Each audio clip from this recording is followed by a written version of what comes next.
Bom dia a todos, as entidades realizadoras. Good morning, everyone. The biogas organizers, Embrapa, Suínos e Aves, and UCS, the University of Caxias do Sul, along with IBERA, the Brazilian Society of Specialists in Waste from Agri-Industrial Activities, welcome you all for this last day of the third South Brazilian Forum on Biogas and Biomethane. I hope you can hear me well, but if you have any difficulties, please let us know via chat. We're all available to support you solving your technical issues.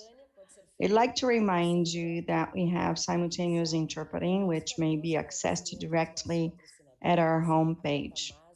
Also, I would like to thank all of our sponsors with the Cota Master, Gola Power, Itaipu Nacional, BEP, the Prosperity Fund of the UK, implemented by a consortium formed by Adam Smith International, Instituto 17 Hubs, FGV, Carbon Limiting Technologies.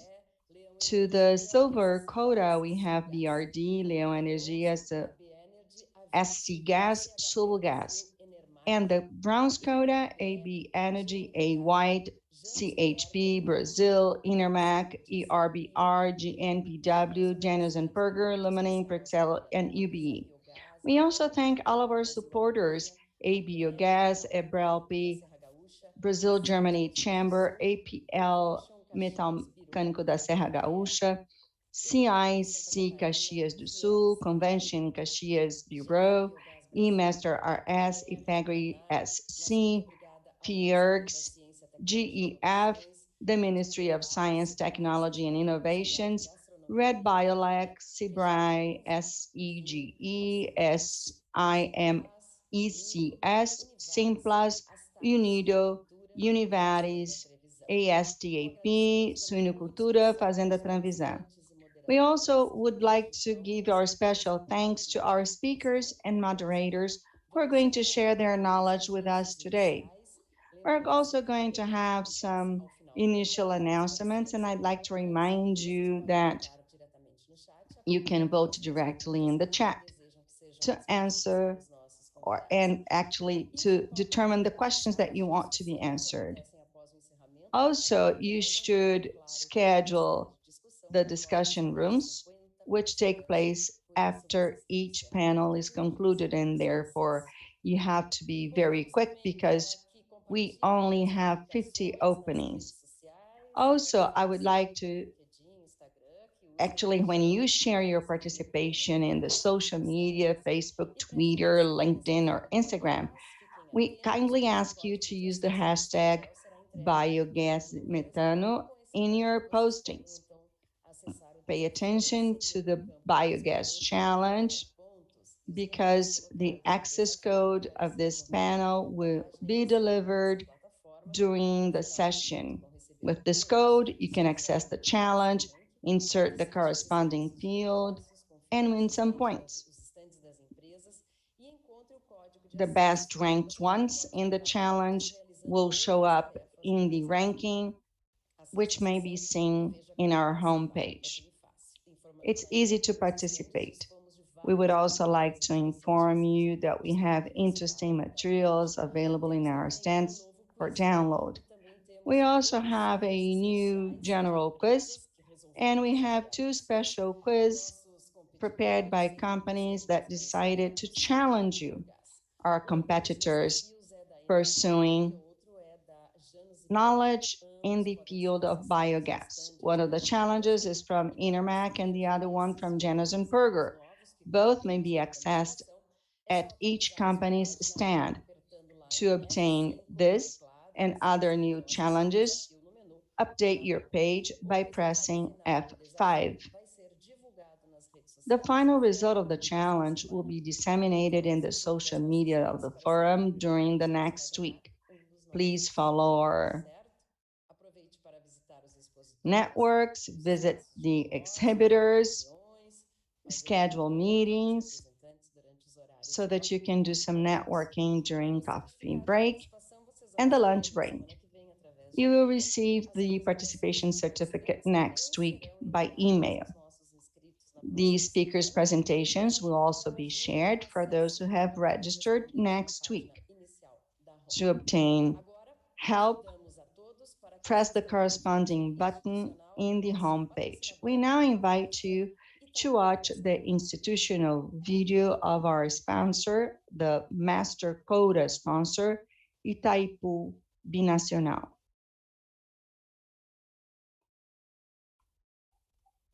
Todos os anos, Itaipu entrega milhões de megawatts-hora e transforma a vida das pessoas. É a energia que está no sorriso da Aninha, na brincadeira do Caio, no trabalho do Paulo, na vida da Maria.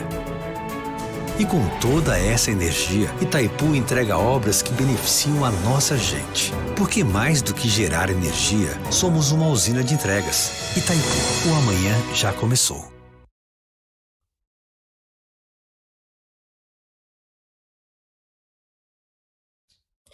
Vamos então dar início ao painel desta manhã com o tema Cases. So we're now going to start this morning session on biogas cases in Brazil, environmental benefits, and social and economic benefits. We're going to start this morning's panel, and I'd like to invite Gustavo Ramos. He has a degree in agronomic engineering by the University of Brasilia, has experience in biochemistry and molecular biology with emphasis on genetic transformation of plants, obtaining vegetable bioreactors from drugs and proteomics. He has a master's degree in agribusiness where he developed activities in the line of competitiveness and sustainability, especially in topics related to biofuel, consortiation, including agriculture, livestock, and forest, and the use of waste for the production of biodiesel. Currently, he works with management, planning, and infrastructure in science and technology, where he is technical assistant and adjunct coordinator in innovation and sectorial technologies. We also would like to welcome the speakers of this panel, João Zenke, Lucy Ricken, Adriele Schulz, Fabiano Lovato, Ita Porto, Ricardo Blandi. We thank you for accepting the invitation, and now I turn over to Gustavo. Thank you very much. Good morning, Flavia. Thank you for the introduction. Well, first of all, I'd like to wish you all a good morning, especially for those who are watching us today. I would also like to thank the organizers of this event and the moderators. I would also like to thank the speakers who are participating in this important panel and this important event. They will be very helpful. And actually, these discussions have been very helpful over time so that we can foster this sector and reach the development that we want to see in place. I would also like to thank all of the participants who are watching us. It's important to highlight that we have audience from different countries, and including the UK, due to the long-standing partnership we've had with the UK over the years, especially the Prosperity Fund, which has actively participated in activities in the area of energy in our country. It is very clear that biogas has different characteristics and qualities, and as the title of this session suggests, biogas has environmental, social, and economic benefits. I'd like to go back a little. I'd now like to talk about the importance of this energy asset in the last few years. We can see that after COP21 in Paris, with all of the goals that were agreed upon, and they were later rectified in COP22 in Marrakesh, we can see that biogas has a huge potential for us to successfully reach the goals that have been determined. In face of the high potential to reduce greenhouse gas emissions, biogas may, and I believe it will be, an important asset in the upcoming year. And continuing with this environmental aspect, biogas is obtained by aerobic extraction, and it has advantages not only in terms of energy, but it's sustainable in so many different ways. That's why we say that biogas is the only energy asset that results from environmental liabilities. We have other forms of energy resulting from other activities such as agriculture, but biogas is differentiated. When you talk to the population in general, everybody sees the waste that is generated and used to produce biogas. Everybody sees it as trash, as waste, but we have to see it in a different way. It's waste and an asset. And now moving on to other characteristics and qualities, we can see the high level of decentralization of biogas. It may be purchased where it is obtained. We don't really need to have a transmission or distribution grid. It may be used as compressed natural gas. It may be injected in pipelines. And then we're already talking about biomethane, but we have liquefied gas, and it may be used in the form of biomethane, thermal energy. In other words, it's very flexible. It is stable energy, firm energy, as mentioned by different speakers throughout this event. All of these characteristics enable us to consider it as a continuous source of energy. We always talk about renewable and intermittent energy sources. Biogas comes up front with all of the operational gains that it provides. Another important aspect is that biodigestion delivers another product, biofertilizers.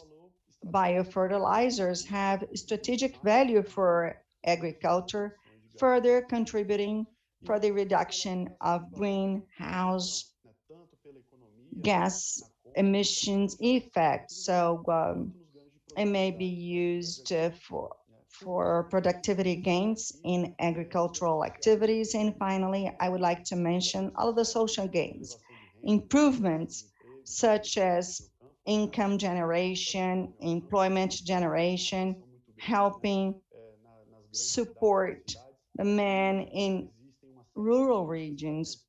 There are different policies to try to help people stay in the field, create their roots there, but we must provide conditions for them to do so. This is one of the benefits. This is one of the benefits in the biogas value chain, leading to significant improvement in the quality of life of different populations. And now, switching gears a little bit, since you're well aware of all of the benefits of biogas in every sense, I would like to tell you a little bit about my own experience. I've been working with the Ministry of Energy and Innovations for 12 years. I'm a public servant, and I've always worked in the area of energy. The first large project, coincidentally enough, that I had an opportunity to participate in was in the area of biogas.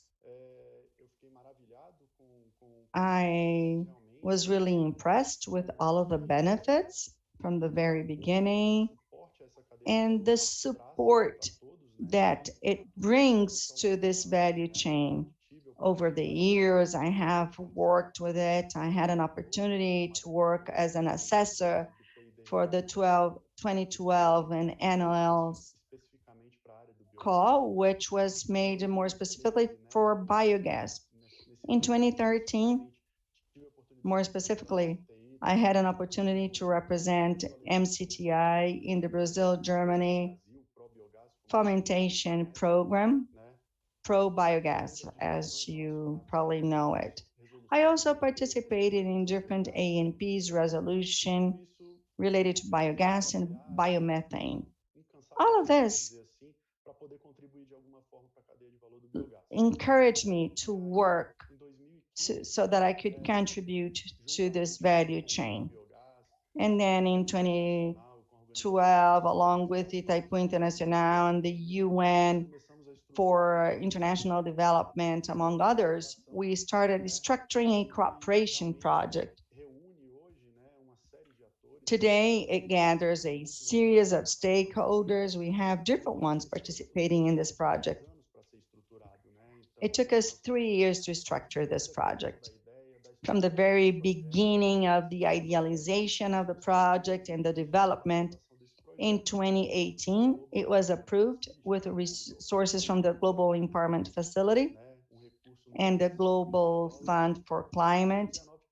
And then in 2019, we had an opportunity to officially start this project. I think that you've probably seen other presentations that mention this project. There are different initiatives that are related to this project, actually. It is a very important one, and somehow it will significantly contribute for the development of the biogas value chain. This is my experience, and I wanted to say how important the cases that will be presented here today are. There are other ones that have been presented throughout this event. It motivates us and shows the government and the civil society as well that it is possible to do a lot more. We can extract maximum benefits and develop the society as a whole based on successful cases. I conclude my introduction and kick off this panel with the first presentation. This is going to be on the case Usina Energinimbo, Ouro Verde do Oeste, and the presentation is going to be made by João Zeng.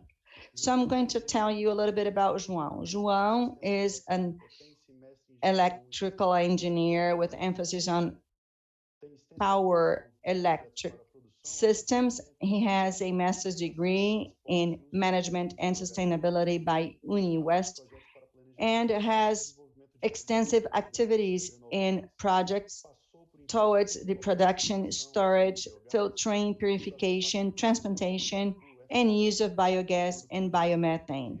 In addition to energy planning and development for renewable energies, he has worked in companies such as Copel Distribution, CI Biogas, Itaipu, among others. Zanki, you have 10 minutes.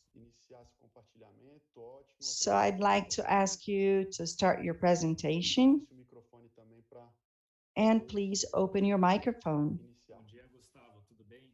Muito obrigado aí pela apresentação. Bom dia a todos os participantes do fórum. Good morning, Gustavo. Thank you very much for this introduction. Thank you very much to all of the participants of this forum. I'm going to introduce Enermark, which is a motor generator manufacturer. We're specialized in generation and transmission of energy. The mission is to provide energy and energy generation and transmission solutions. And the vision is to do this in Brazil, to be the reference or the benchmark in Brazil by 2024. Our values are integrity, commitment, excellence, and innovation. This is what we seek in a biogas project, as the plant owners. That is, we are committed to results, excellence, and with new businesses, transformation and innovation. And in this regard, there are our unique features, which is high efficiency, reduce maintenance cost, because most of our technology is already adjusted to Brazil, what we call tropicalization. That is to bring international technologies and adjust to Brazil, to Brazilian consumers. Qualified technical assistance and the delivery of an end-to-end solution, the biodigester in the grid for supporting those that want to invest in biogas. Without any further ado, I'd like to talk about our success story. This is a success partnership between Enermark and Enerdimbo, which is a group of businessmen who decided to invest in renewable energy. They were not originally from this industry, and they decided to use with clean energy savings and innovation, using renewable sources as a business model. And what are the potentials of this plant that we're going to describe here? The plant today has about 100,000 animals in its environs. On the background, we can see that there are no animal plants in our area. The capacity is 10,000 cubic meters a day, 900 cubic meters of biofertilizer, and the reduction of 150 tons of CO2 per annum. We also have a potential for generating electric power with up to 20,000 kilowatts per day. So there's 1 mega of generation capacity, which is enough to provide power to more than 2,500 households. This is locally produced power and distributed by Enerdimbo. The technological scheme considers the transportation of wastes that are moved to the plant, and they're processed there in a high efficiency biodigester. So we produce biogas and biofertilizers, which is described here as digestate, which can be sent back to farms. And should there be a surplus, it will be processed to be discarded. Now, about biogas in the plant, it is currently used for producing power, 1 meg in the plant. And this power is sold to the grid. What are the technical unique features of this project? Waste collection on farms, efficient waste treatment in a centralized fashion, and biogas centralized production. With the centralization, the biodigester processes can be carried out more efficiently, like biodesulfurization and controlled air injection. And also centralized and efficient power generation. We can use larger generators and more efficient ones for connecting to the grid. This is all part of an innovative business model. In Enerdimbo, they have no confined animals, but they treat the wastes. So talking about efficiency, I would like to prove this.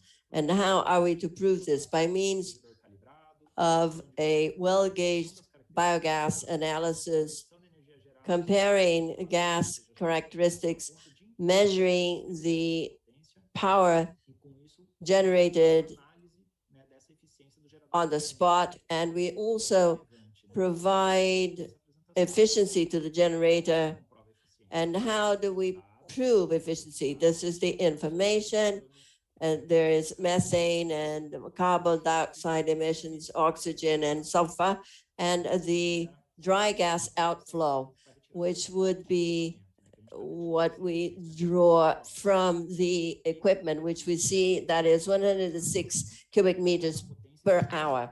And the power right when the gas counting was done. I am not going to go into details about the numbers. So how do I use this data? They are to be normalized according to the regulations. And I can see that there is 5,127 kilocalories per cubic meter. So we can see the energy produced by this gas.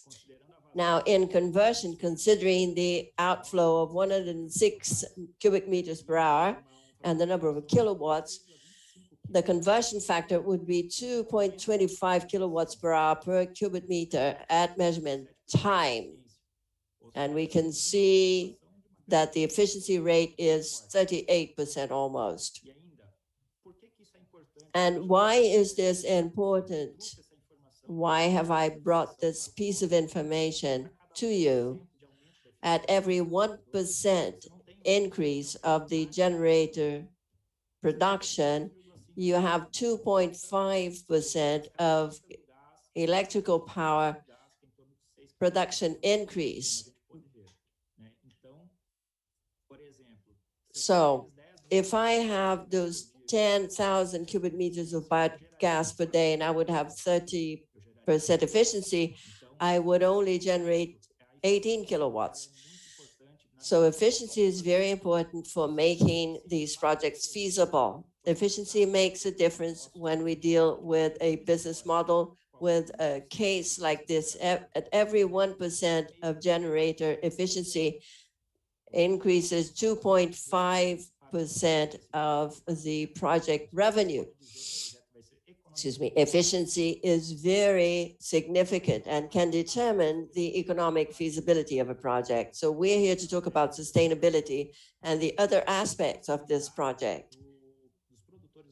The possibility of farmers to increase their plantel.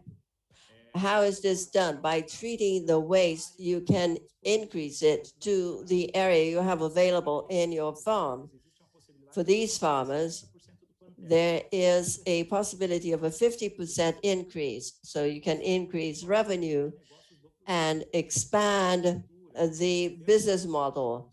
The municipality also has a VAT collection increase of up to 70% for that local government. So the advantages of the digestate that is centrally processed, it is 4 times more efficiency. During a biodigestion process, phosphorus, nitrogen, and potassium are retained in the final product in this closed process. And you also, by working on a closed fashion, you avoid environmental problems. Plants give farmers this added benefit. And with this benefit, the environmental licensing has been made easier. And of course, with digestate going back to farms, there is a decrease in the use of chemical fertilizers. There's also a decrease of the smell during application and also decrease of vectors like larvae, flies, and mosquitoes, which could bring about other problems in farming. Enerdingo also provides a quality seal. to its associates. What is the farmer counterpart to a project like this? It's the provision of wastes for the project. So this is a win-win project, and it offers business possibilities to farmers, possibilities of expanding their businesses, social and economic results to local governments, the development of new jobs and new solutions, and the possibility of expanding the farming business in the area. I try to be as brief as possible, Gustavo, and with this I conclude my presentation. If you have any questions or would like to know more about this project, Rui Ferreira will be at our booth, and myself, I will be answering technical questions, my colleague commercial questions. I'd like to thank all of the forum participants over the past few days, and also those who made previous presentations, which I have noticed that are very interesting. This is a very quality forum, and I'm very happy to be part here. Thank you very much, Gustavo. Thank you very much, Zank. Thank you very much for your presentation. The model that you have presented is a winning one, when we have always aimed at establishing something like this, because we always wanted to have collection at no cost. So farmers deliver wastes, but collection is always very much related to benefits for farmers, benefits for plants.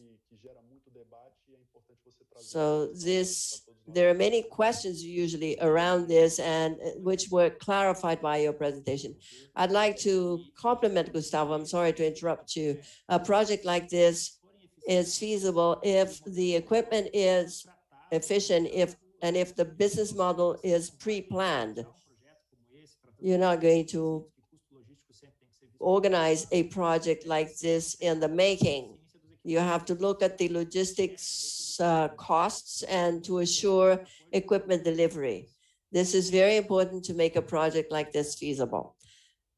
Quite. Thank you very much. My pleasure.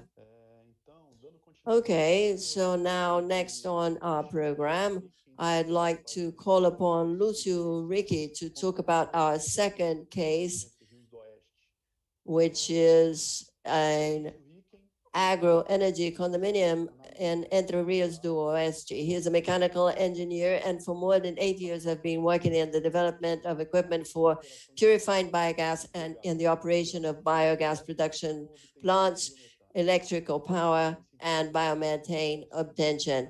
He's experienced in projects, in industry, plants for biogas. He is a partner in 3DI Energy and currently CEO of the Renewable Energies Cooperative. He is a technical director of an engineering company. Welcome. Thank you very much. Please do share your presentation with us.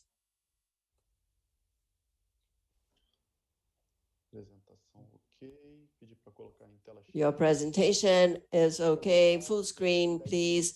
Lúcio, please fill it, please. You have 10 minutes. Good morning, Gustavo, and good morning to all of those who have been with us on the Biogas and Biomethane Forum. It is really a pleasure to participate in the third edition of this event, now an online event. I would also like to thank all of the organizers.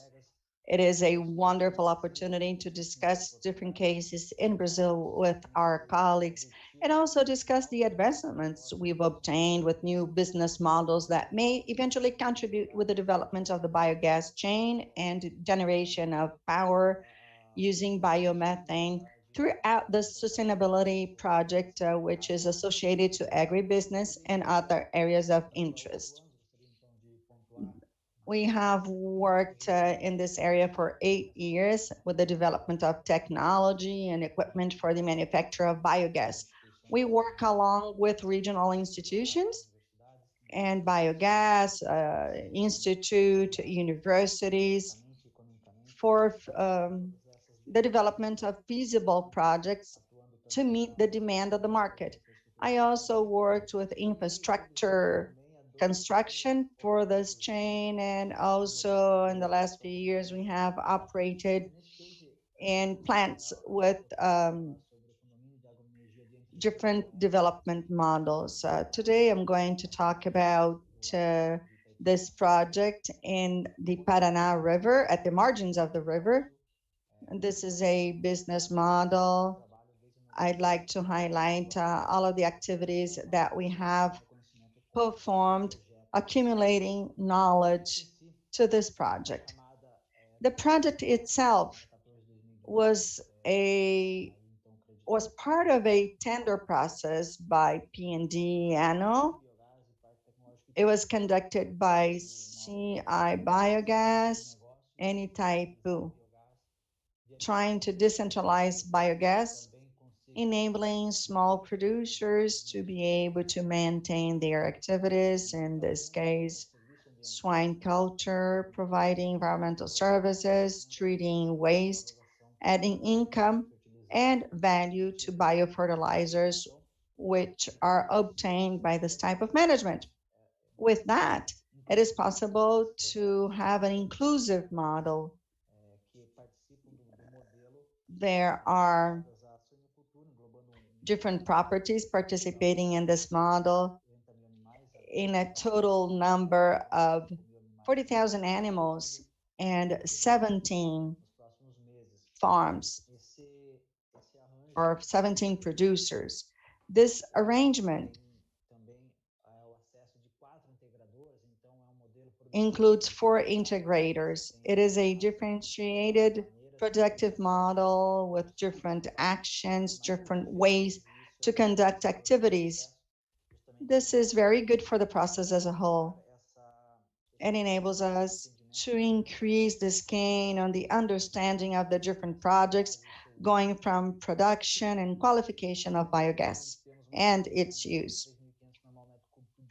We now generate 3,500 cubic meters per day. This done after an H2OS reduction process with desulfurization. Humidity is partially removed. It is compressed, injected in the pipeline. The pipeline is 26 kilometers long. And then in this phase, we control pressure, further eliminate humidity. There is an installed power of 480 kilowatts. The gas arrives at the building, the pressure is reduced, and it is stored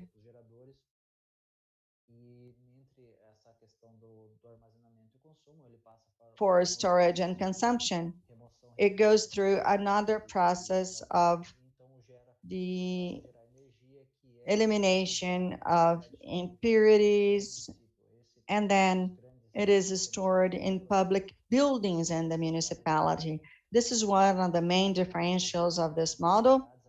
Biogas produced based on an inclusive model.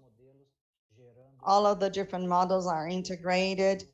Decentralized biogas is generated, and it is conducted to a central station which generates energy and is used by the local government buildings. With that, the whole activity is controlled. And now I will talk about the environmental benefits, highlighting everything that has already been said in this forum. Some years ago, we had manure storage areas. We now have biodigesters operating for 2 years.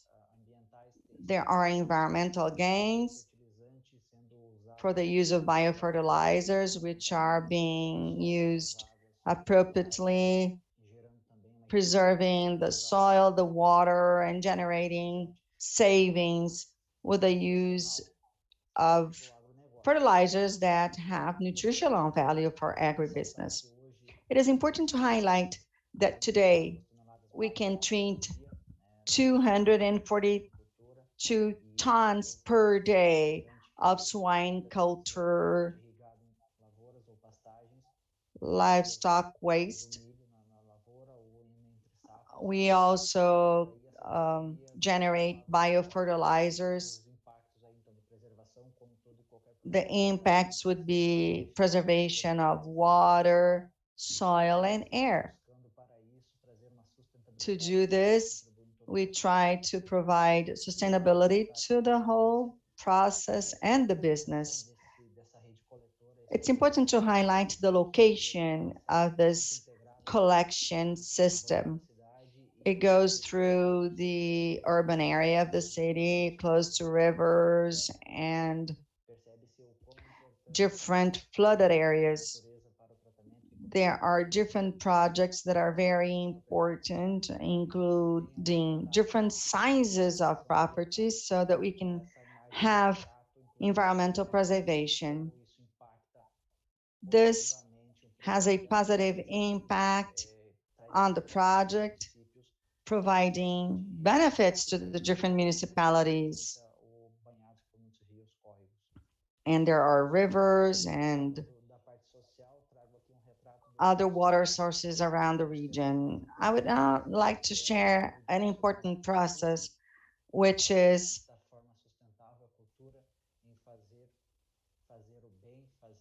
doing what is good for the environment in a proper way, aiming at a more balanced society, providing economic gains. And this is one of the sustainability 3 pillars. We have students from different schools in the region discussing biogas so that they can perceive themselves as the owner of the model once the municipality generates energy from biogas that is used in their own schools. With that, we can show them real life examples, educating them for the long term based on positive results. It's important to have this connection with the society and education and the different municipalities. One of our colleagues mentioned in his presentation that we have a decrease of smells and flies generating well-being. There is also an increase in employment in the biogas chain. Also, the positive impact in the biogas chain includes agribusiness technification, and this is something that Gustavo mentioned in the beginning of his presentation. It helps farmers stay in the field. There is also a gain in national and international visibility with new opportunities. And in the case of Entre Rios do Oeste, this was clearly observed. New investment was made, facilitated, and this whole thing is associated to sustainable activities, economic activities. This is a picture showing this activity held with these children, and I would also like to highlight this project and the arrangement where we have income generation for these producers. They are paid by the biogas that is generated. The municipality pays them for the amount of biogas injected in the grid. The municipality has access to the biogas and is responsible for the coordination of the whole activities. The companies are hired in this process.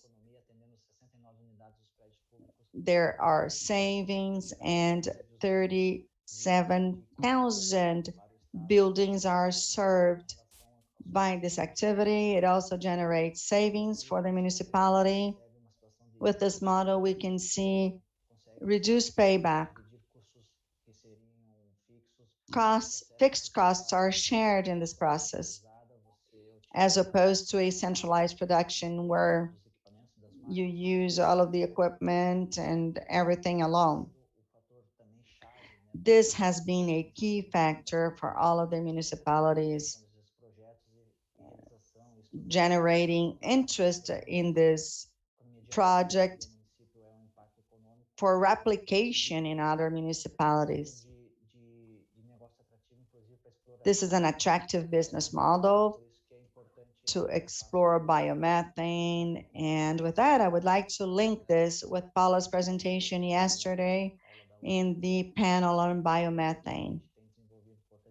We have developed important partnerships with them to provide solutions. The first refinery of Latin America, which is located in Brazil for the production of membranes, and therefore we will move on developing new technologies.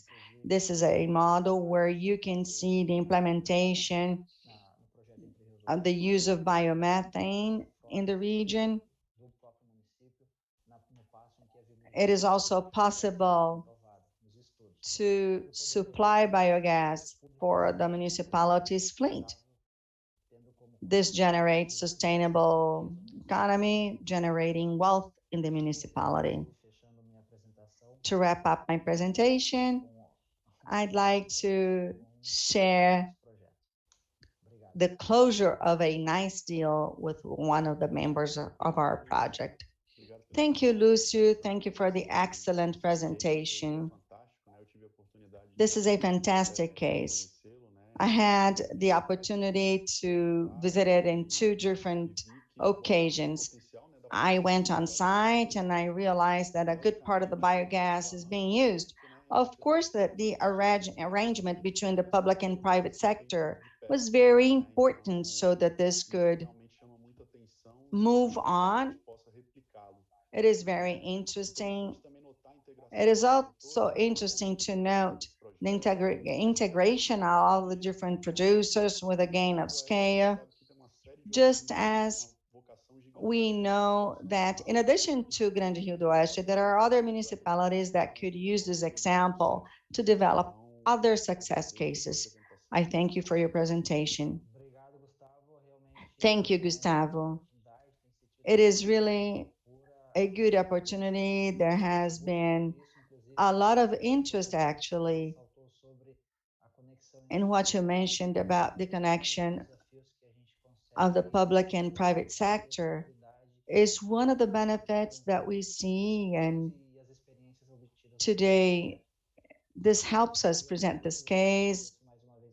I thank you once again for your words and for the support you've given us. I would also like to congratulate you for the work you do and for all of the initiatives on behalf of our sector. We're now going to move on to our third case with opportunity for biogas and slaughterhouses. I would now like to invite Andrea Schu from Primesa to make her presentation. Andriele Schulz works for Trimesa, a co-op. She has worked there for 10 years, so with activities in swine production and dairy, where she has worked with the management and operation of treatment systems of industrial effluents, solid waste, atmospheric emissions, and environmental licensing. She works as a corporate supervisor for Área Ambiental Frimesa. She's a specialist in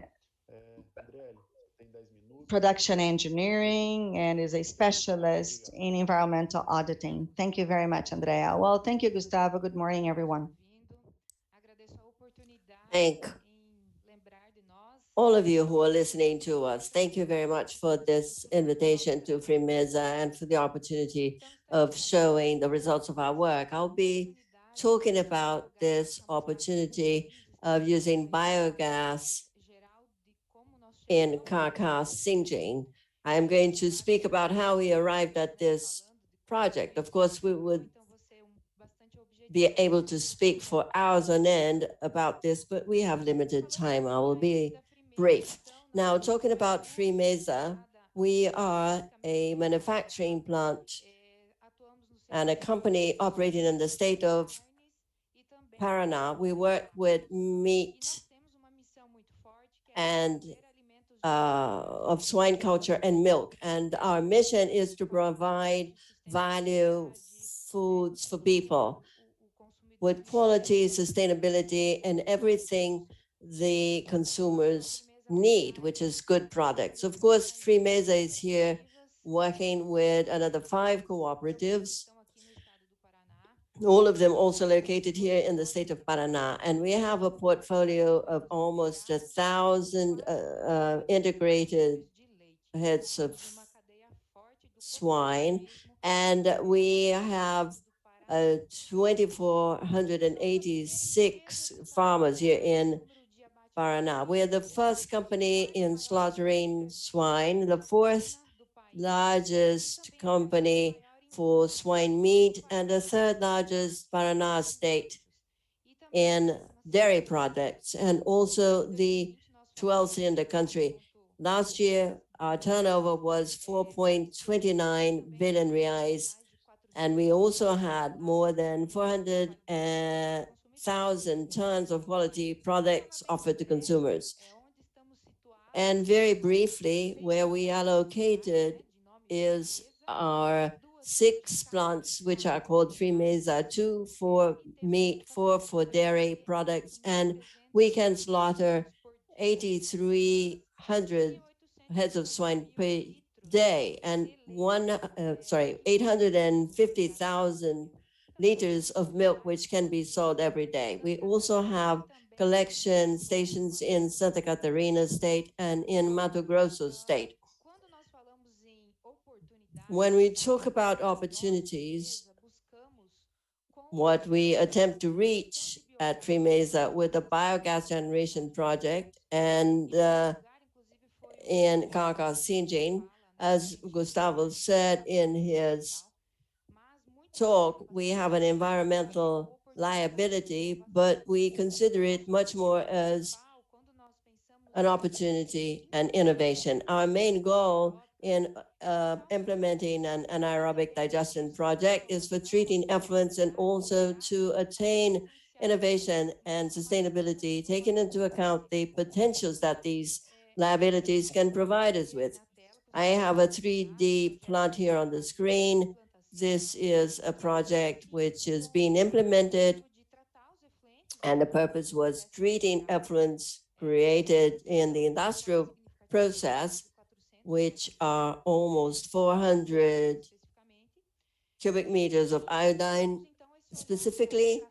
And we want to treat, process, and also to create biogas, a renewable source of energy. This project attempted to implement this sustainable practice, and we believe it is a very good alternative for treating effluents and using this kind of energy. We've been working with CH4 Solutions, a company that is our partner, and we also work with Embrapa, which is a Brazilian government environmental agency. We understand that from the environmental point of view, we will be reducing loads and providing an adequate destination for effluents and also preserving our environs. We also know that this benefits the community. Later, I will show you where Frimeza is located here in Medianeira.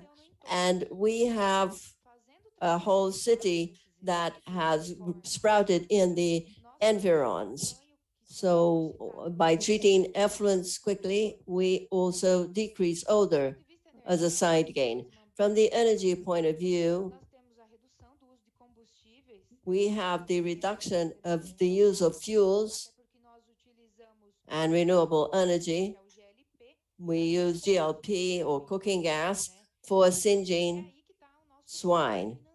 And this is where we can save money by using GLP and CO2, as I will explain. Frimeza has this concern with sustainability and is committed to bringing environmental benefits to the whole chain. And this is why we make a bet on this project for biogas generation. What is our idea in this work? We have two stages of work. The first one is generating biogas, burning the carcass hair or singeing the carcass. So we singe swine carcass, and then we purify CO2 and use biomethane. We already use CO2 for swine insensitization, as we call it, but we believe this is yet another opportunity for profiting in our projects. Why did we decide to find a solution for our sludge and effluents? We try to understand, sorry, our effluents, but I would like to comment on the process that we submitted so that we can separate out what we are interested in, which is the sludge for creating biogas.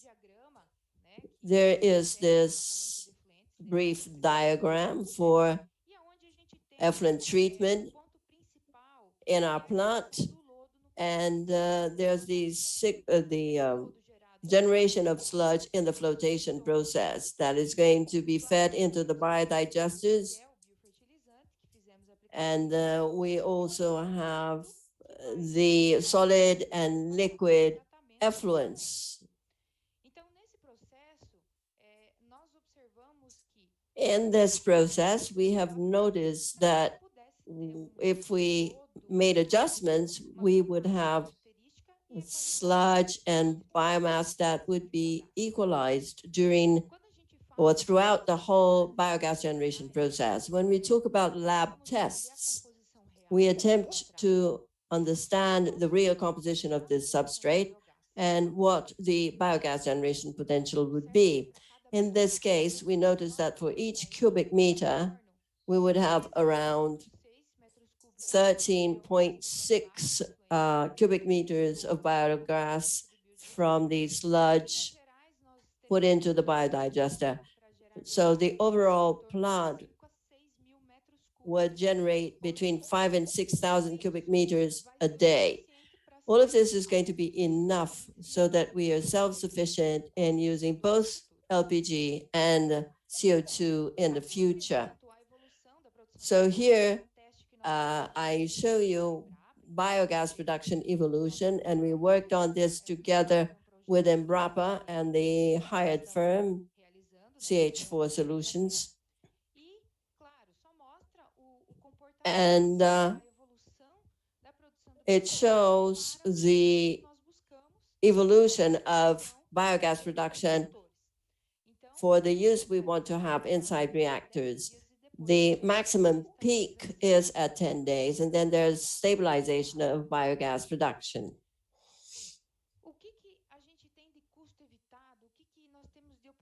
What are the avoided costs? We avoid costs spent in LPG, which is almost 2 million reais per annum in this first stage. So we would be self-sufficient. At a second stage, we use biomethane, which is still avoiding LPG for singeing carcass, and soon CO2 use. That is avoided costs of 1.5 million for slaughtering swine. This is what we call insensitization. So this is our main bias or opportunity if we look at the potential for generating biogas and treating effluents inside a slaughterhouse. And of course, here we have the opportunity of adding value to our product, stressing sustainability and showing that biogas is a huge opportunity in our country. You just need to look at the effluents that you have, whatever your industry may be, and study so that it can bring you the benefits you wish to achieve. So I'd like to show you a little bit of our plant. This is a 3D simulation. And also where we are actually located. This is what we are building, or during the building phase. These reactors today are already there. We are building their cover or roof, and we have our reactors. And this is where our main plant is, our slaughterhouse. In the surroundings, we have the city that started to sprout. Our cooperative was quite far away from the urban center, but the city has sprouted. So we want to provide quality to the population and to prove that technology can be used for the good of people in a maturing process, a growth process. And we want to show the chain as a whole what we want to achieve with this project. Overall, there is a major challenge if we talk about generating biogas, both in the West country and in the whole of Brazil, excuse me, and to spread this in a very competent, serious way. We cooperatives have a contribution to make, as well as the corporations that thrive in this industry in terms of production of biogas. We need to have the technical knowledge and qualifications for this. Thank you very much. I hope I have already used up my 10 minutes. So thank you for this opportunity, and I would love to answer questions, exchange knowledge, because there is much to grow and many contributions to give and take. Thank you. Thank you very much, Andriele. This is a brilliant presentation, and this is a single and brilliant experience. We are always trying to perfect processes and using biogas as a fuel in singeing, and the use of biomethane has allowed for the reduction of a non-renewable source like LPG, as you said, and the potential for using CO2. These are alternatives for making production more competitive. To use the waste generated for generating biogas, reducing costs with fossil fuels, and you're also reducing environmental impact while improving or increasing financial gain. We have to envisage way beyond our liabilities. Innovation is here, and we have to look for these technologies in Brazil or even abroad. This is extremely important to make good use of opportunities. It makes me very happy. Thank you very much indeed. Thank you. Okay, so we will move to our next case. a swine culture biogas production plant in São Gabriel do Sul, do Oeste, in Mato Grosso do Sul. And this will be by Fabiano Lovato, who has worked in Brazil and Germany and is responsible for developing biogas drying and compression systems. He is currently responsible for the gas sector of Leão Energia, developing new products, providing technical and commercial support. Together with a competent engineering team, he has been offering innovative solutions for the well gas, biogas, and natural gas markets. Thank you, Fabiano. You have 10 minutes. Off you go. Good morning, Gustavo. I'd like to thank you for the opportunity to be here today and say that it's always a pleasure to participate in the Brazilian Forum of Biogas and Biomethane. It's always a pleasure to work with different projects and working with producers in general.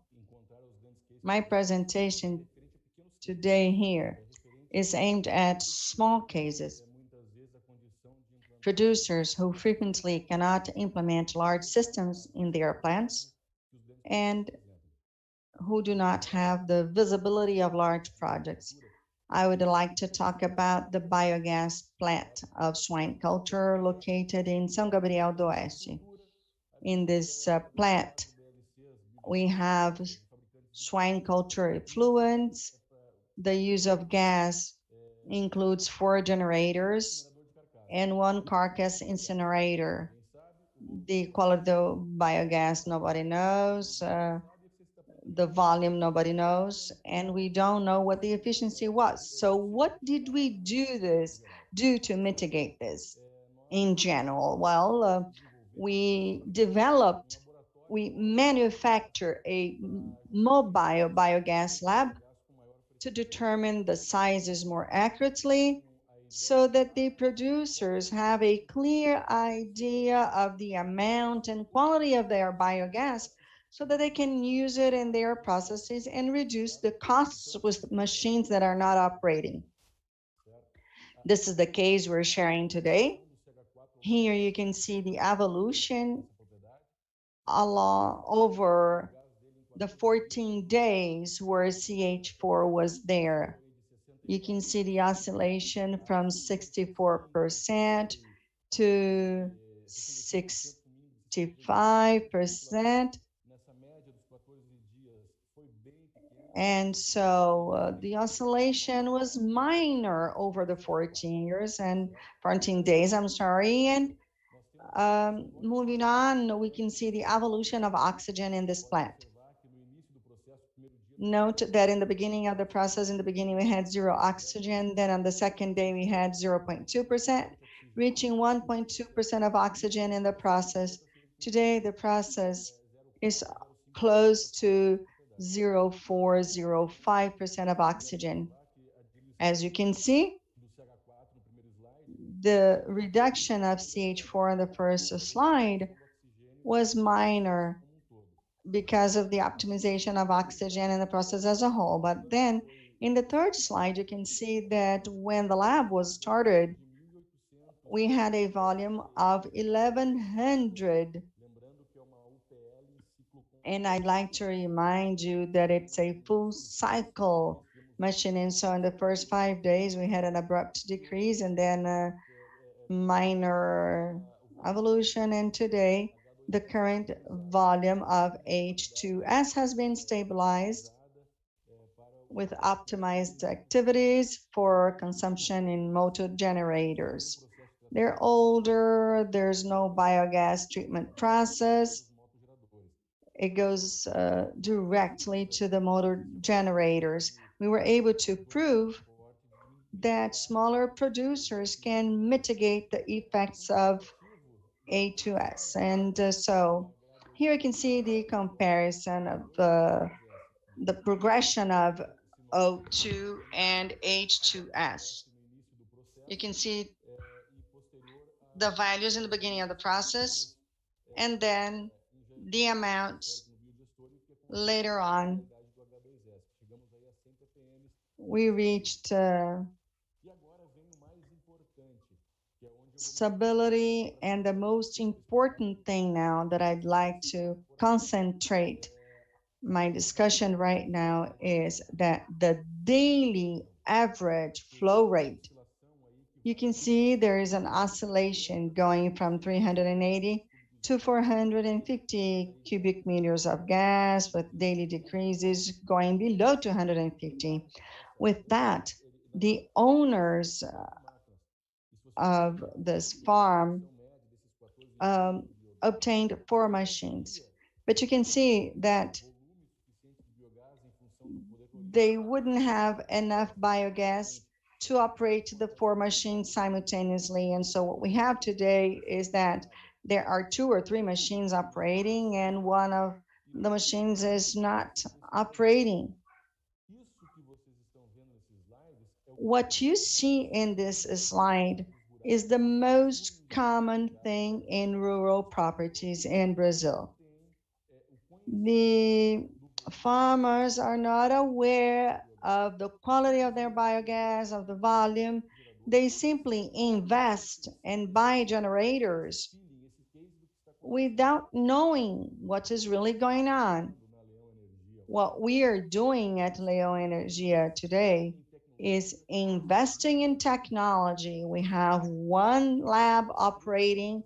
We are investing in 3 others in different regions of the country. They are made available. And I'd like to make it clear that those of you who are interested in using the lab, this is free of charge to our clients. All of the other ones who are interested in using the lab, the cost is very low compared to the market today.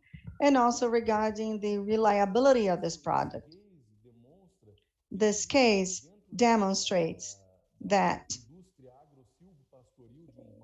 in this industry in general, there is a lack of knowledge of the potentials and the conditions that are inherent to the generation process.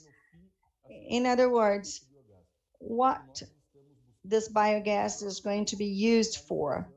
We are trying to professionalize the processes.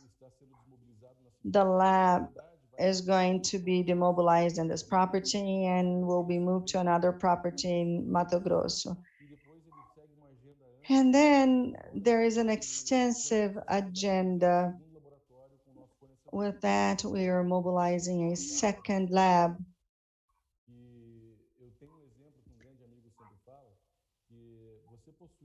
A friend of mine always says that if you purchase biogas and you don't know what the quality is, as if a baker made bread without ever trying it and without knowing what the quality of the bread is. And so this is very important for biogas production plants. The minimum that the market demands is that we have quality, that we are competitive, just as we presented in the case of my friend Zenke. Quality is inherent to this process. It is their duty. The differential here is exactly the qualification of biogas plants and what the large industries do, and many others, they have qualitative measurement systems or biologic purification or filtering by using activated charcoal. And we have some experienced colleagues here who could talk about this topic. But we are really interested in proving what the quality and competences of this field are. I believe that we've been able to do this with this first case, with the operation of this lab here in Brazil. I don't know of any other private company that has such a large lab like this. I have a colleague who has a lab donated by a German company, but we are the first ones in Brazil to make this technology available to the market and also to our producers in general. I would also like to highlight that all of the owners of these farms can contact us. by our virtual stand, and there is no cost for the operation of these labs. Regardless of the model, this lab can be used to measure the development of technologies in the field with new ingestion techniques, or it can only be used to measure volume and quality. It can be used for any purpose. We are available to the market, and now here you can see a picture of the farm that I was talking about. I'm available to you. I only have 10 minutes, and I'm going to respect the time that was allotted to me. I thank you for the opportunity. I thank the Biogas and Biomethane Forum for having given us this opportunity. I'm sure that next year we're going to be together once again. I thank you, Gustavo, for the opportunity. I also thank the organizers of the forum. I congratulate the presentations that were made before me, and I'm sure that this is going to add a lot to the market. Well, thank you, Fabiano. Thank you for your presentation as well. Definitely what we want to happen with the government and the private sector, having technologies that will enable more access to smaller producers so that they can have better qualification, so that they can have access to more reliable data, more reliable parameters, so that they can adjust their production the best way possible and obtain the most benefit from everything that we see in biogas production.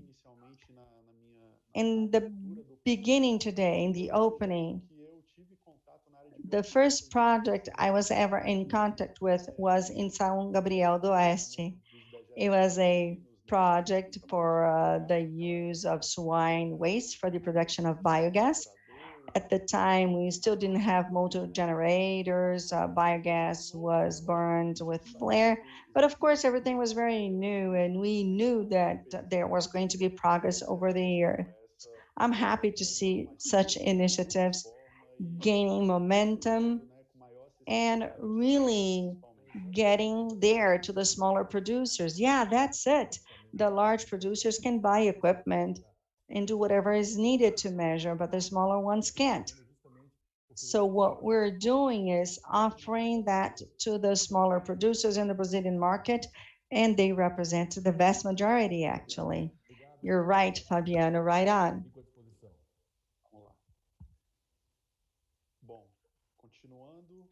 So moving on. The next case is going to be on the sertanejo biodigester for the production of kitchen gas. I would like to invite Ita Poto from Diaconia. Ita Poto is an agronomist engineer. She has a degree by the Center of Land Sciences of the Federal University of Paraíba. She currently works as a coordinator of an NGO called Diaconia in the state of Pernambuco.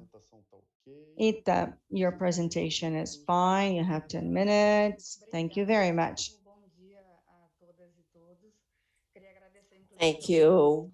Thank you, Gustavo. Thank you, ladies and gentlemen. And I'd like to thank those who presented before me for their brilliant presentations, and also for the the possibility of participation in this forum. I am from the state of Paraíba, but my mother was from your state in the south of the country, in Rio Grande do Sul, and I also studied in your area. So it is very symbolic to be here with all of you today. I work in an organization called Diaconia, which is a Christian-based organization that has been in existence for 53 years in Brazil and is focused in the northeastern part of the country.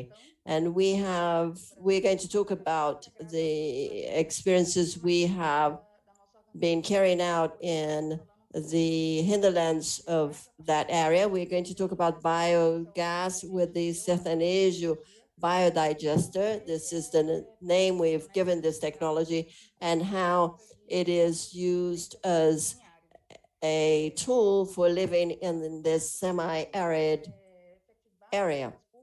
Our mission is to implement public policies that can foster and defend human rights for socially vulnerable populations in the northeast of the country. In the beginning of our history, we were present in all Brazilian states, but after 6 years of existence, we decided to concentrate on the most vulnerable families in the country who were predominantly in the northeastern part of Brazil. So we decided not to work alone, but to work with other organizations to validate these families and foster public policies to bring about regional development. This helps us having an impact on semi-arid families. Diaconia is a part of a territorial network in the Pajeú area in the hinterlands of the state of Pernambuco. And we are also part of the semi-arid organization of Brazil, Articulação do Semiárido Brasileiro, so that we can try and find solutions for the families that work in the semi-arid area of Brazil. We have 4 offices. Our headquarters are in Recife, but we are also located in Sertão do Pajeú, Rio Grande do Norte, and Fortaleza. So this is to give you an overview of the area we want to talk about. We are considering the area of the semi-arid in Brazil. As you can see on the map, it's almost 1/5 of the Brazilian surface or territory, 2,300 municipalities, and rainfall ranging from 200 to 800 millimeters. There are areas in Paraíba where the rainfall is 200. In other areas, it's 800, 1,000, 1,200. Rainfall is varied. It falls during only 4 to 5 months in the year, and there are 27 million people who live in this area. Of these, almost 30% of the family farms of Brazil are concentrated in this area. And this is the survival of most of these municipalities. We also have our own bioma in every sense, meaning belonging to the world, to Brazil, and to the Northeast, which is the Caatinga. And you see the number of square kilometers in area, and almost half of this bioma has been deforested so that the wood is used as firewood. And this is very concerning for climate change and for the impact of the families living in this area, as we will explain.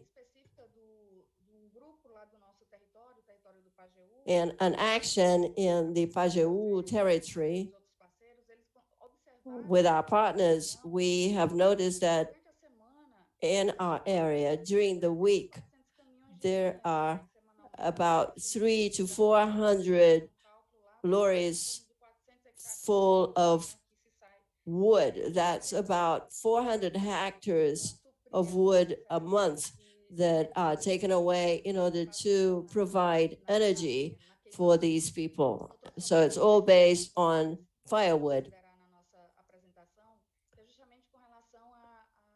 We should also consider the number of women who are in this area. We are a majority in Brazil. 51% of us are women.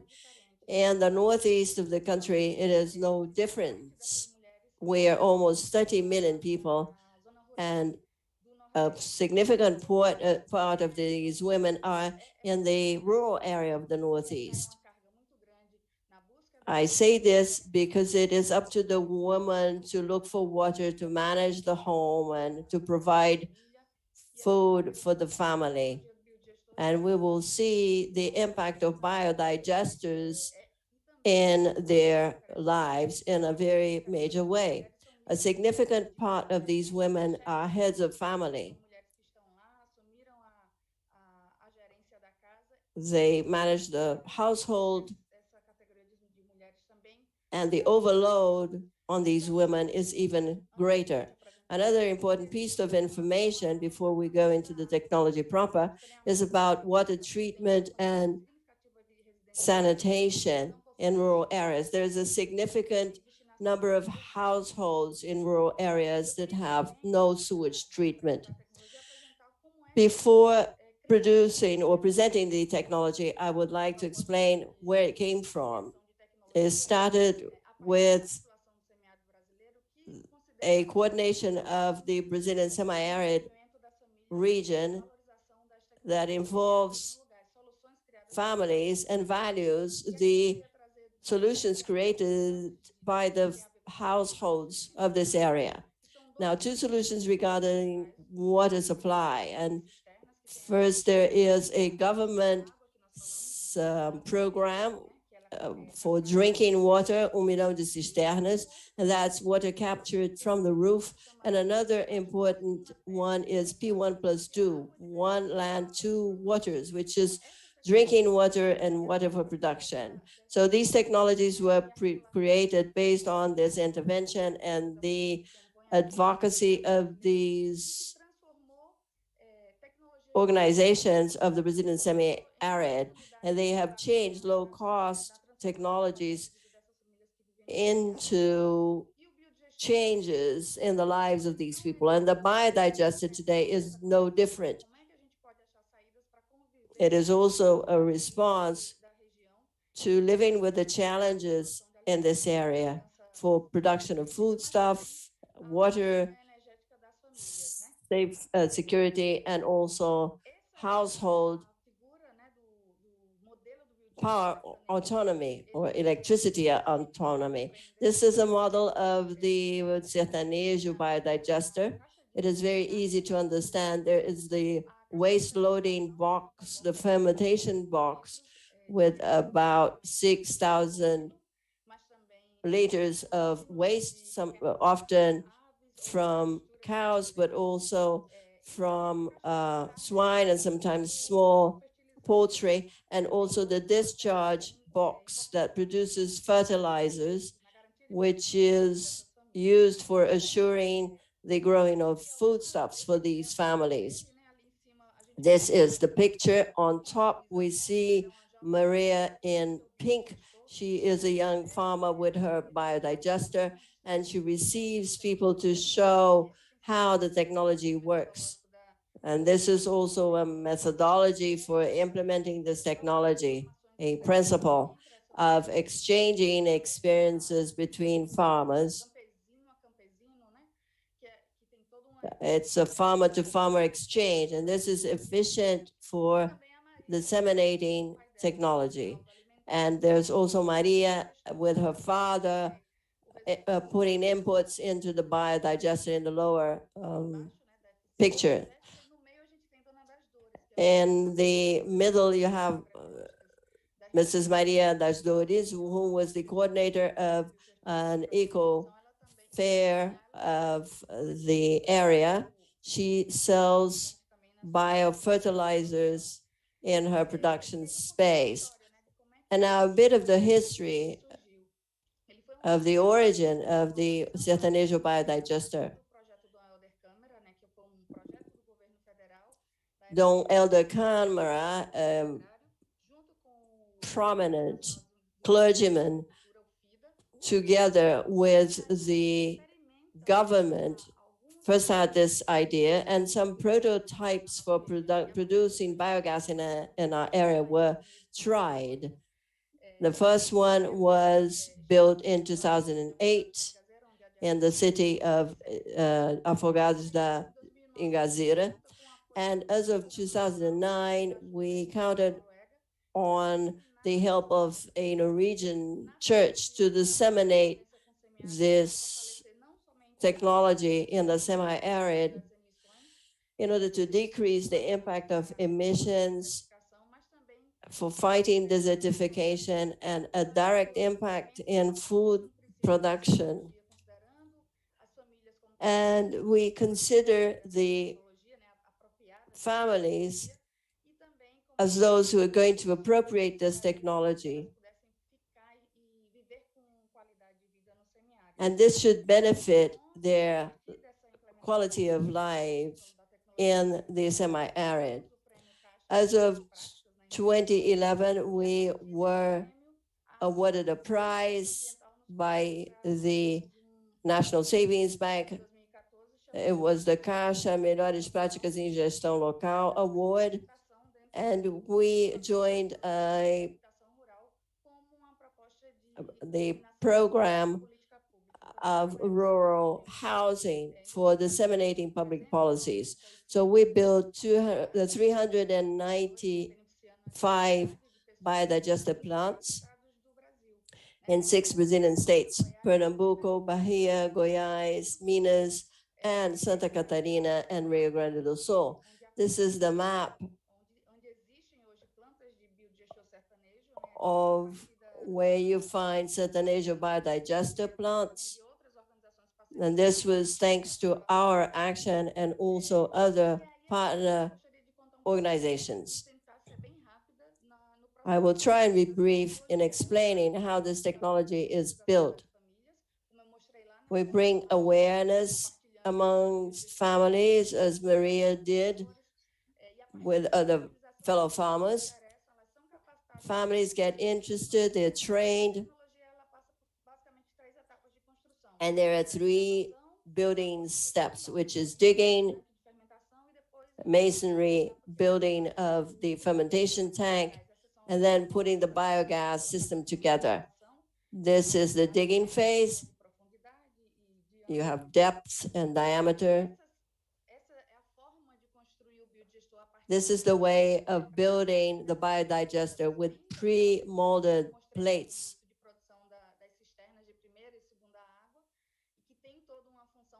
And there's a whole social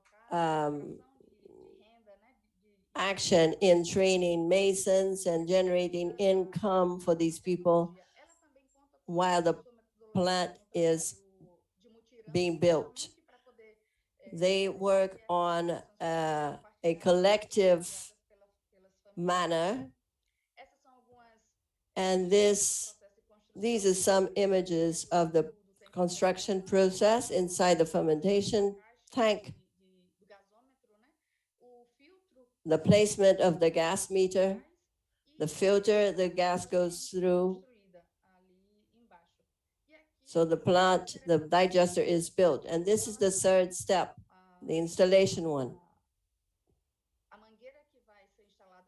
The hose that is going to be placed on cookers, the adjustment of cookers in order to receive this gas, and an example of the quality of the gas created. These are some families that have already built a biodigester. We have made a survey of where these biodigesters have been built, and we have about 800 units built in Brazil, especially in the northeastern part of Brazil. And I want to speak a little about the impact of this technology in women's lives.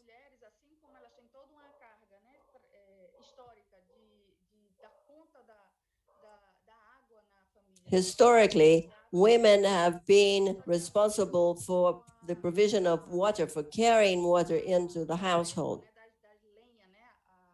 They are also responsible for carrying firewood into the household. for cooking purposes. So there's a lot of time spent by the firewood stove, and this is this may damage breathing, and it creates heat. So this has an impact on the women, children, and the elderly. And the women are much more eager to implement this technology.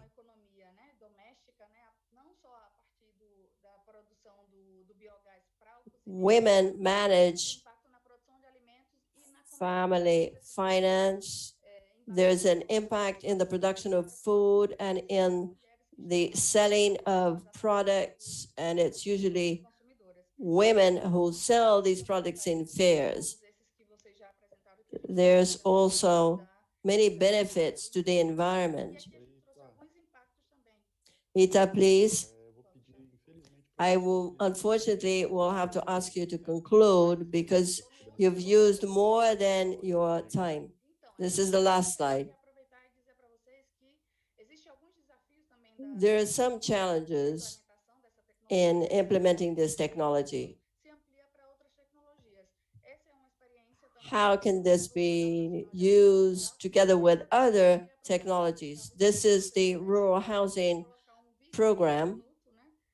And can you please show the 1-minute video telling us about the impact of this technology in the lives of these families? Can that be done? I have to check with the organizers because of the lack of time, Ita. I'm waiting for a message back from the organizers. If you would like to have more information on this technology, we have material on the Diaconia website and also the Red Biolac. This has been important for us to strengthen ourselves and to disseminate this technology. Ita, if you can provide the link so that the audience can watch the video, because we have no time. Yes, it's the Diaconia channel on YouTube. You may find this presentation. So I'd like to use this final time to thank you and to say that we are available to answer any questions. Thank you very much, Ita, for presenting this wonderful experience. This wonderful technology that benefits people and has a major social impact and that has helped so many households. I couldn't see it with my eyes, but I had read about this before, and we know that this technology has made a difference for many people. And we have to continue providing support. Our hope is that as other policies, the production of biogas can also be implemented in the same manner. Thank you very much, Ita. Well, let us move to our last case, biomethane of sanitary landfills. I'd like to invite Ricardo Blandi from ZEG Renewables. He has a degree in business administration by FGV São Paulo, an MBA by the Dom Cabral Foundation.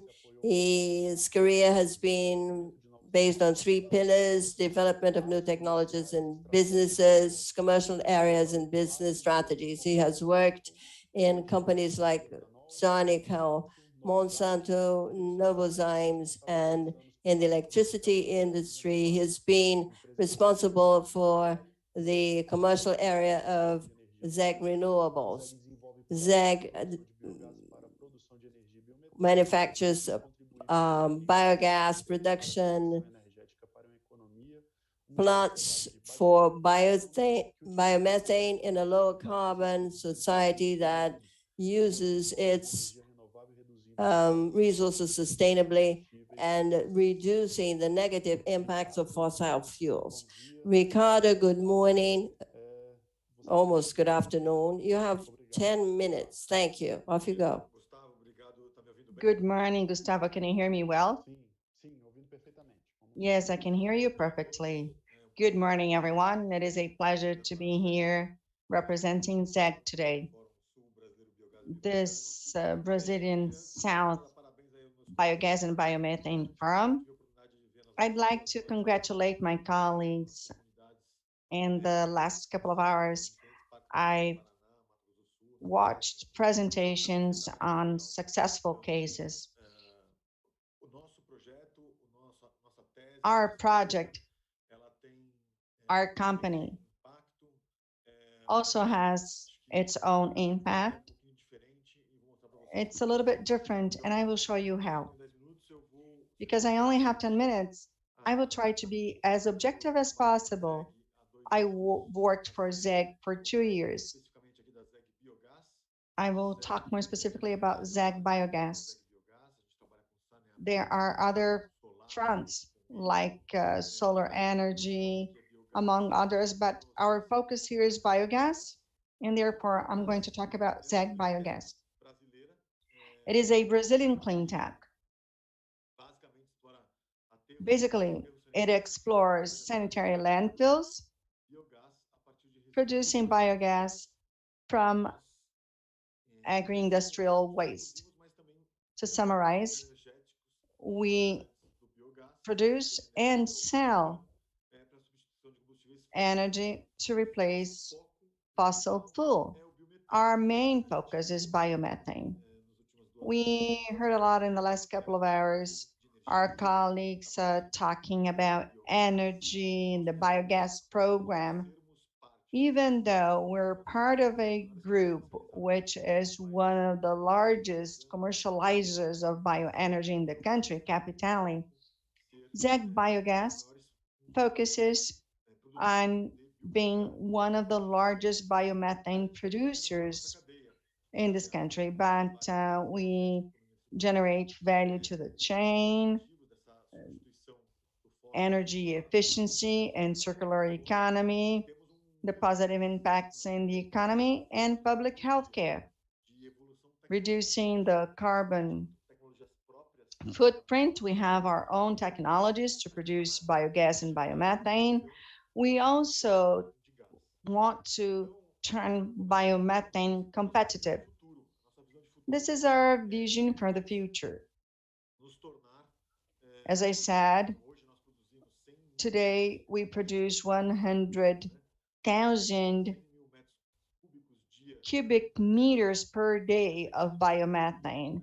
We want to get to 1 million by 2025, 1 million per day. And we do this by means of strategic partnerships with the alcohol sector and landfills. We understand that this market is going to increase a lot with strategic partnerships, industrial consumption, replacement of freight. And since we're talking about the future is closely related to other technologies such as hydrogen, HDO, among others. So I just wanted to share with you our vision for the future. We want to be the largest biomethane producer in Latin America. This is our ambition. We always say that the work of dreaming small and dreaming big is the same, so why not dream big?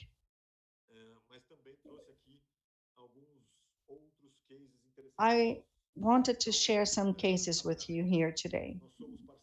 Quickly, we are Scania partners. Scania invested more than 1.2 billion BRL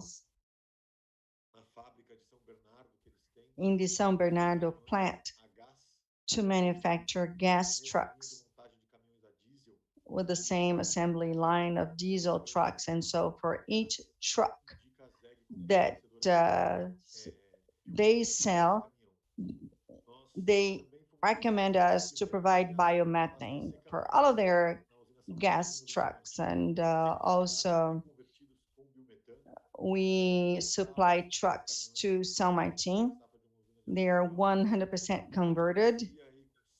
We have a partnership with 6 of the 25 largest sugarcane and alcohol groups in Brazil,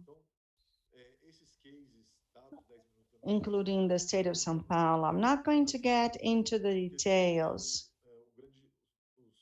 I will talk about the 2 main objectives.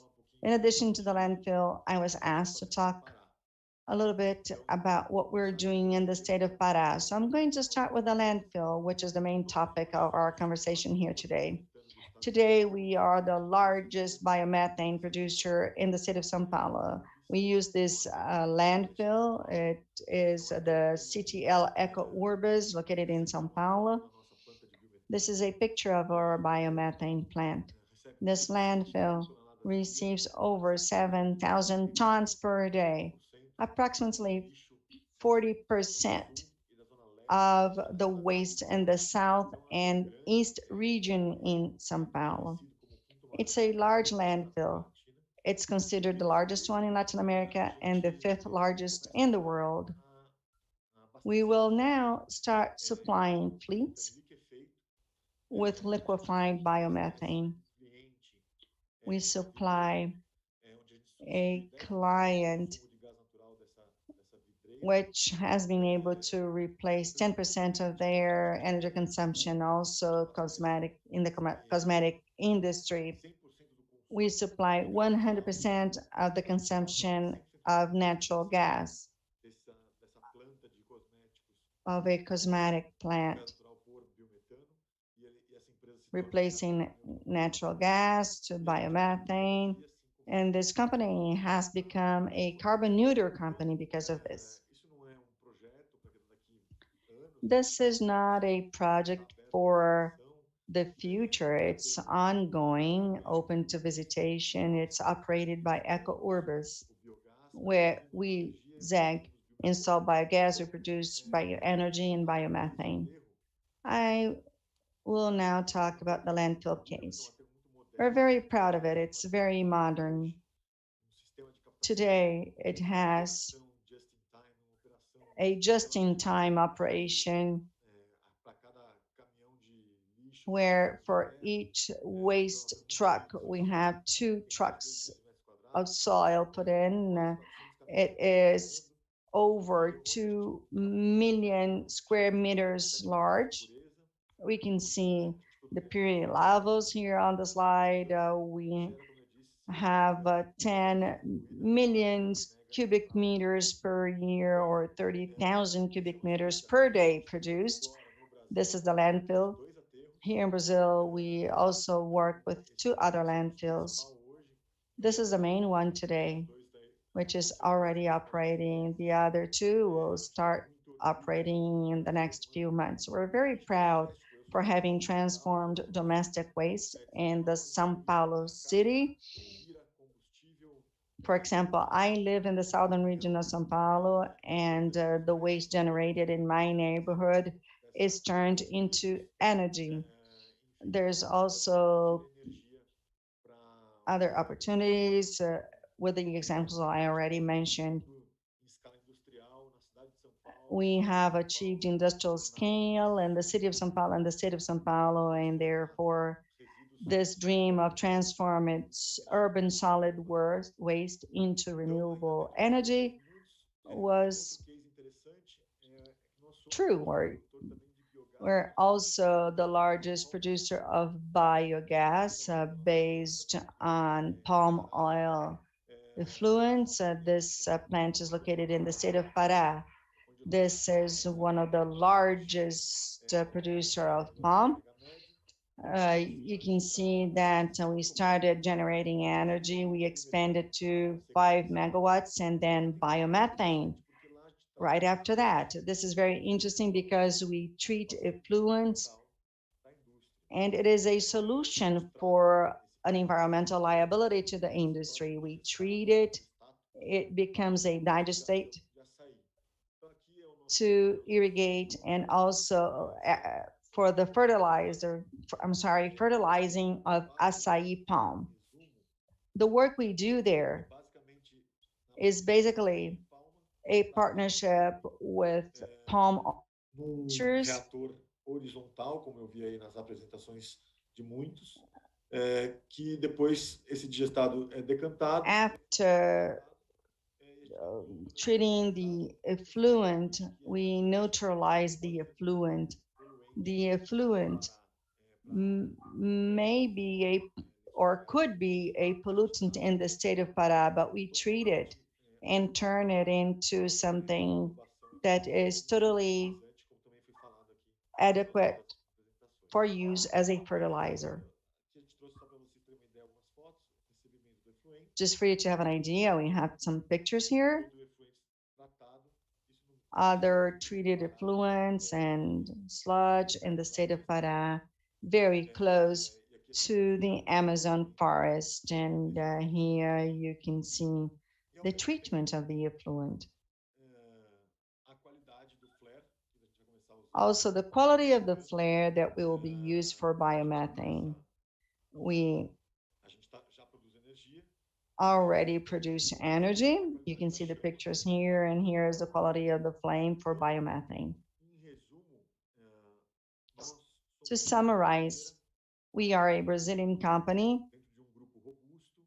We are part of a robust group known in the electrical sector as one of the largest and most relevant energy generator called Capitalia. And we are transforming not only palm oil waste, but also ethanol vinasse from the sugarcane industry and domestic waste, solid waste into energy, but especially into biomethane, which is our main focus. With this, I conclude my presentation. My 10 minutes are gone. This is what I wanted to share with you, and please feel free to ask any questions and make any other comments. Thank you, Ricardo. Thank you for the excellent cases that you shared with us. I would also like to highlight the cases using vinasse, which is very promising for the production of biogas. I was also impressed with the use of palm oil or palm kernel oil. And some years ago, there was an attempt to use palm and palm kernel oil. And the resulting sludge, but I can see that you have a solution for the production of biogas, and therefore these cases only show how flexible the raw materials can be. You can really extract interesting results with all of these raw materials. I thank you. And since we're running late, I'm going to go directly to the most voted questions. And then I will leave it open to anybody wishing to answer these questions. Anyway, the first question is, what is the main obstacle for the transportation of waste until the beginning of the whole process? I say that because transporting waste is critical because of the cost of transportation, and Zan actually talked about this in his presentation. But anyway, please feel free to make your own considerations, your brief considerations. Well, Gustavo. Well, Gustavo, I think that you have to abide by the law in order to transport this material and to assure it in a project like this. You must not run any risks. So the tanks have to be tight so that this material is not disposed in an improper place. And as to the feasibility of transportation, it is assessed according to plant capacity. The capacity of turning this into biogas will determine how far you can go and fetch this material. So from this point of view, you have to assure equipment quality, plant efficiency in order to assure the logistic radius of this project. A partnership with the local government is also very important. You have VAT and collection, so you have a partnership with the local government for road maintenance, for instance. There has been a very innovative project. The Ouro Verde project also has a partnership with the government in order that this may be turned into something feasible. Thank you very much, Zach. Would anyone else like to answer?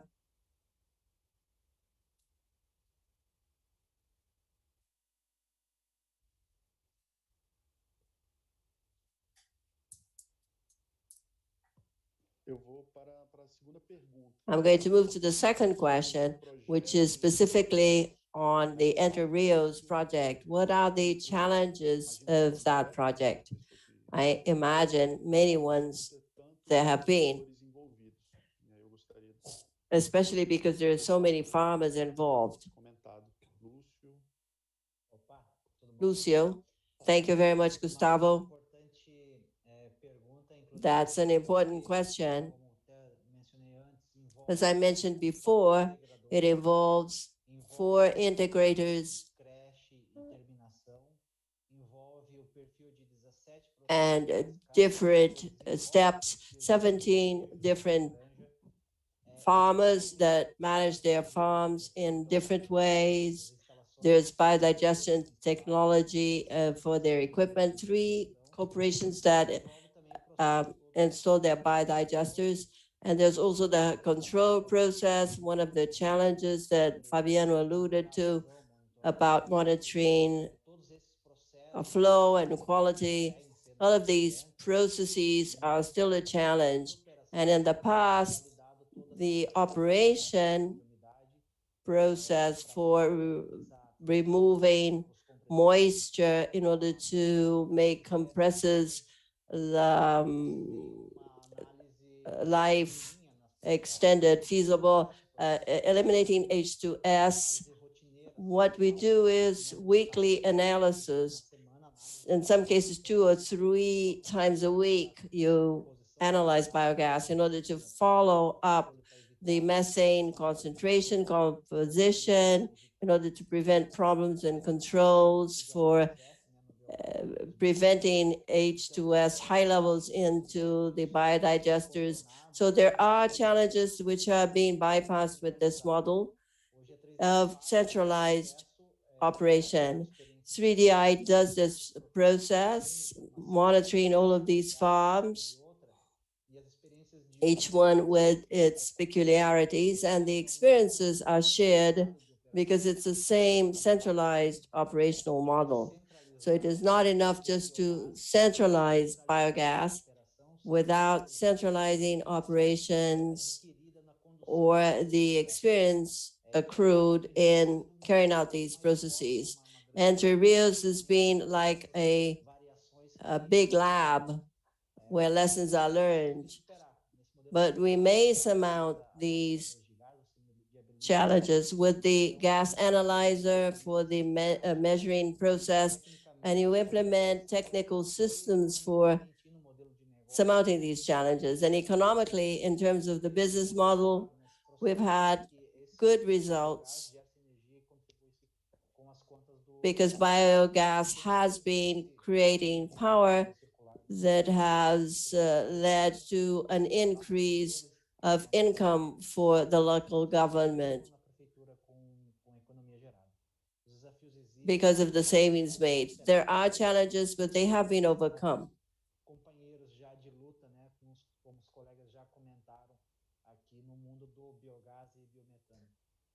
In biogas and biomethane, we've been surmounting those together.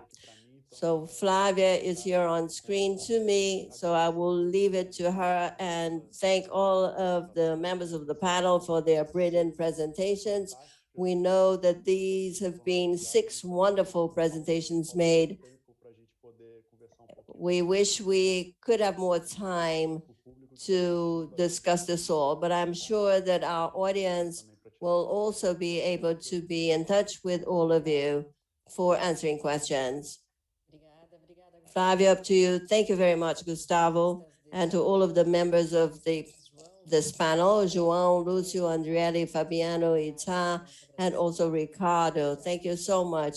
And we invite you all to go straight away to the discussion rooms that will take place as of now, and the access can be done through the main homepage. May you please, as of now, update your web pages so that you go into the pages. You just hit F5. Discussion room number 1, technologies for increasing efficiency and feasibility of biogas, Thiago Linda and Rafael Gonzalez. And discussion room 2, women in the Brazilian biogas industry, how to increase the share of their participation in top management roles. The access codes for the biogas challenge is 2 words: economia circular. Economia circular. Have you checked everything there is in the booths? And over the break, you can get to know other products, get in touch with the representatives of these companies, do some networking, and there's also the network code for filling in the challenge. May you have a good rest and lunch, and we will be back at 2 o'clock for the last panel of this 3rd forum. The topic is fostering biogas in southern Brazil.